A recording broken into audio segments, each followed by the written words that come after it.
Welcome back to another video. The Legend of Sword and Fairy Together Forever is one of those games that sort of creeped up on everybody. It was a PlayStation exclusive. When they announced it, I thought it looked really great. I love the art style and the animation. I was interested in playing the game, checking it out, and I didn't know much about the series, but it turns out it's one of the most successful Chinese RPG series ever made, and this is the first one that's utilizing real-time action, hack-and-slash type combat. And I downloaded the game, and the first thing that you'll notice is it's absolutely beautiful. Now, this is what I like to call a AAA indie. I coined that phrase because, you know, indie titles, they're 2D. Some of them are sort of just throwbacks to what you played on older systems back in the day. But then there are those indie projects that really strive to sort of reach the heights of the big AAA games, even though they don't have the budgets or the manpower, sometimes the talent, and that's not a knock because, you know, there are people within an industry that are better than other people in the same industry doing the same thing. So, you know, there's a developer like Naughty Dog, and then there's a developer like the one making this game. It's not a knock, but they pay attention to the things that those big AAA games do, and they try to reach those heights even though they're limited in the scope and the budget. This is one of those games that I feel touches every area of a game. It's not just one of those indie games that have, you know, great character models and everything else kind of suffers, or, you know, great environments and everything else kind of suffers. It feels like they really paid attention and tried to touch every aspect of the game to make it as great as they possibly could. And you can tell that this is a passion project. You can tell that this is an important series to the developers and the people making it.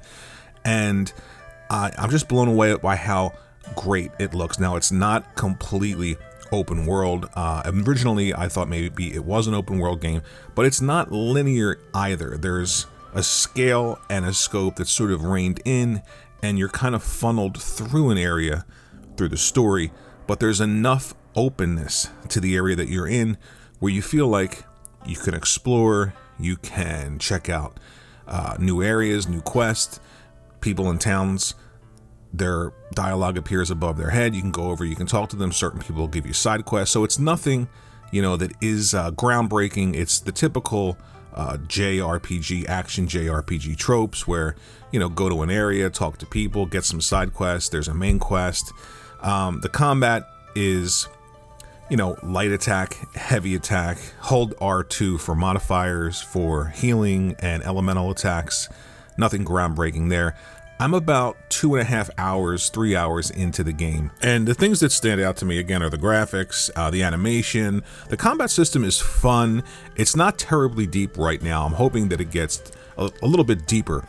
The cutscenes are incredible. There's this story about deities and their struggle with humans and the connection between them. And then there's these really cool cutscenes where there's these fights. You can tell they put a lot of detail, a lot of attention into these cutscenes. They are absolutely breathtaking to watch. It's almost like watching a CG movie, and they're fighting in the sky, coming down to the earth, and things are exploding. It's crazy. It looks fantastic, and it's a lot of fun. Now, the story is a little bit difficult to follow because there's no English voiceover at all. There's no voiceover in general. It's just Chinese, and there are subtitles, but the font you'll see is really tiny. You can make it bigger. That's as big as it gets, and it's in this really soft white lettering. So it's a little bit difficult to follow.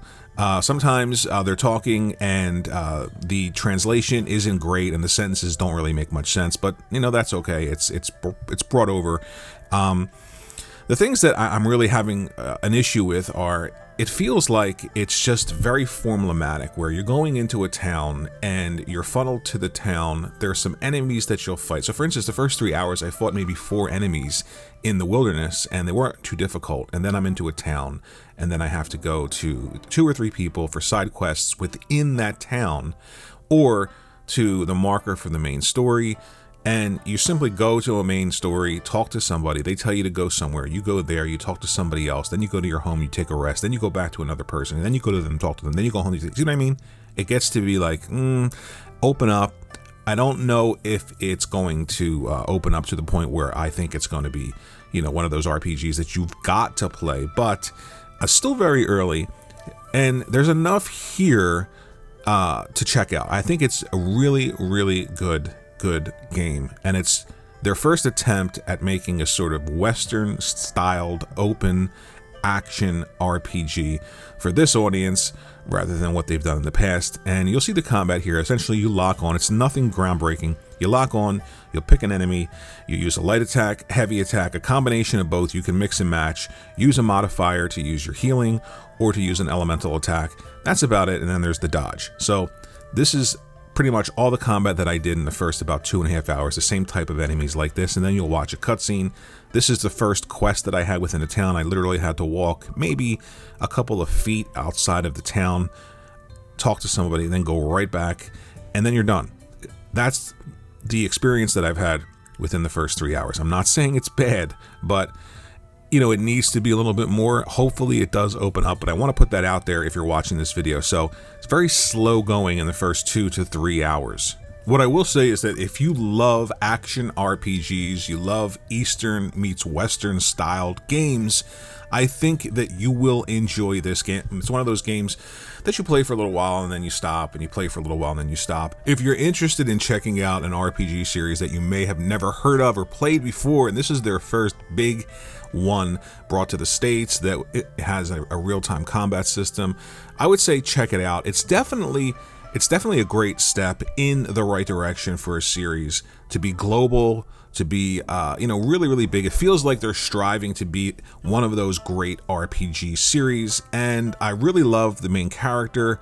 There's a lot of detail in this game. Like I'm saying, it's an indie game, and it's sometimes I'm just sitting here and I'm thinking, how did they do this with the budget that they've had, or the fact that they're not this huge studio with tons of artists and tons of talent from around the industry. They really are talented, and it is a beautiful game. It's one of those games that you want to walk around and explore in, and sometimes it's better looking than to be honest with you, some of the really big RPG names like Final Fantasy. It's up there with them at times, not holistically. I mean, those games from beginning to end are just, polished to the T, but there are moments in this game where you're just like, man, I really want to explore this world. Like right here, I'm looking at this waterfall. I'm like, let me just jump over this railing and check out. Look at the reflections in the water. Look at this. I mean, this is beautiful, and it's an indie game. I absolutely love this kind of stuff, and there's enough here to check out if you're a fan of the genre. It's very slow going, nothing too complex with the combat system. The story is a little bit difficult to follow, but it's really grand. It's big. It feels like a huge story, and it's going to open up, and I'm interested to try more. Let me know what you think in the comment section below about this game. It's one of those games that I feel like may get lost in the shuffle, but I think it's worth your time if you're a fan of this genre and you can appreciate indie titles that really strive to be something great. Let me know what you think about this game if you've played it. Leave me a comment, like and subscribe, and I will see you in the next video.